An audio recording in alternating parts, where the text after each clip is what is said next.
The year was 1990, and the video game world was buzzing with excitement. The industry was about to go through one of its biggest changes ever. Nintendo's NES had brought the video game industry back from the brink, bringing the love of video games back into millions of homes.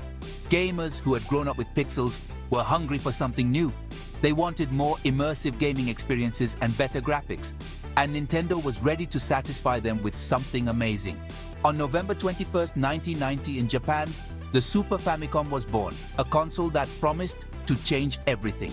The promise? A true revolution in the world of video games with possibilities never seen before. 16-bit graphics, a more powerful processor, and sound that would blow away the competition. It was an unprecedented technological leap. It was the dawn of a new era for video games, an era that would redefine the standards of the industry. The success in Japan was immediate, overwhelming. Sales exceeded all expectations. Millions of units sold in a few weeks, with stores struggling to keep up with demand. The world watched with wide eyes, anxiously waiting to get their hands on this technological marvel. Nintendo was preparing to conquer the West, bringing the Super Famicom, renamed Super Nintendo Entertainment System, beyond Japanese borders. The future seemed bright for the Kyoto-based company, with prospects for growth and global success.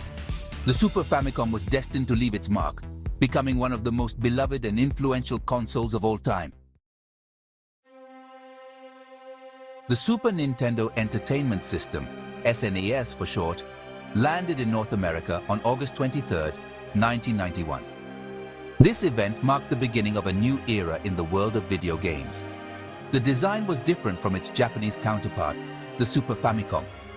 While the Super Famicom had a more playful and colorful look, the American Super Nintendo featured a more serious and robust look. Darker colors, sharper lines, as if to emphasize its strong character. This design reflected a different philosophy, aimed at conquering the Western audience. The controller, however, maintained its iconic shape, which had already become a symbol of quality and innovation. 4 front buttons, 2 shoulder buttons, and the unmistakable directional cross, the D-pad. This layout offered a precise and responsive gaming experience, an ergonomic and intuitive design destined to become a benchmark for all future controllers.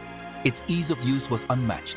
In April 1992, the SNES also arrived in Europe, bringing with it a breath of fresh air and fun. The response was the same, a wave of overwhelming enthusiasm. European fans embraced the console with great enthusiasm. European players, just like their counterparts overseas, were amazed by the colorful graphics and innovative games. Titles such as Super Mario World and The Legend of Zelda, A Link to the Past, captured the hearts of millions of players. The Super Nintendo was a global success. Its popularity knew no bounds, making it a true legend in the world of video games. From its launch, one game in particular captured the imagination of players, Super Mario World. Included with the console, it was the perfect introduction to the world of Super Nintendo. An explosion of colors, brilliant level design, an unforgettable soundtrack, and fun, immediate gameplay. Not to mention the arrival of new characters like Yoshi, the green dinosaur destined to become a true icon. Super Mario World became an instant classic, a game capable of uniting young and old. It is still considered one of the best video games of all time. The beating heart of the Super Nintendo was a 16-bit processor, a true powerhouse for its time. Thanks to this technological marvel, the graphics took a giant leap forward compared to the NES. Games were smoother, colors were more vibrant, and details were sharper. The difference was obvious. You could see it with the naked eye. But the processor wasn't the Super Nintendo's only trick up its sleeve. Supporting it was a team of chips dedicated to specific tasks, such as graphics and sound processing. Among these, the most famous was undoubtedly the Super FX, capable of creating 3-dimensional graphic effects, a true revolution for the time. But the Super Nintendo wasn't alone. In 1988, Sega had launched the Mega Drive, known as Genesis in North America. A powerful console, with eye-catching graphics and aggressive marketing, which was proposed as a valid alternative to Nintendo's dominance. Thus began the console war, a no-holds-barred battle for supremacy in the video game market. Sega was targeting a more mature audience with games like Sonic the Hedgehog, the mascot with a brash personality and supersonic speed. Nintendo responded with its historic franchises such as Mario and Zelda and a more family-friendly policy. Despite strong competition, the Super Nintendo continued to amaze. In 1995, Yoshi's Island, a prequel to Super Mario World, was released, leaving everyone speechless. Graphically, it was a real gem. The graphic style, inspired by children's drawings, was unique and innovative. Yoshi's Island proved that the Super Nintendo still had a lot to say, that its thirst for innovation was far from satisfied. Players were fascinated by it, captivated by its originality.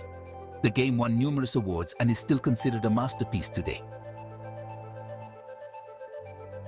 That same year, another game took the world by storm, Donkey Kong Country.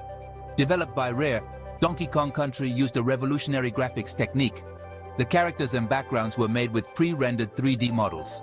The result? Simply amazing. Donkey Kong Country looked like an animated movie. The game was a resounding success, helping to keep interest in the Super Nintendo high. In 1993, Nintendo released Star Fox, a space shooter. Thanks to the Super FX chip, players could finally pilot a spaceship in a fully three-dimensional environment. It was the first time a game of its kind had appeared on a home console. The polygonal graphics were still rudimentary, but fascinating. Star Fox opened the doors to 3D gaming on consoles, paving the way for a new way of thinking about video games. The Super Nintendo sold nearly 50 million units worldwide, an unprecedented global success. It was home to some of the most beloved games of all time, true pillars of video game entertainment.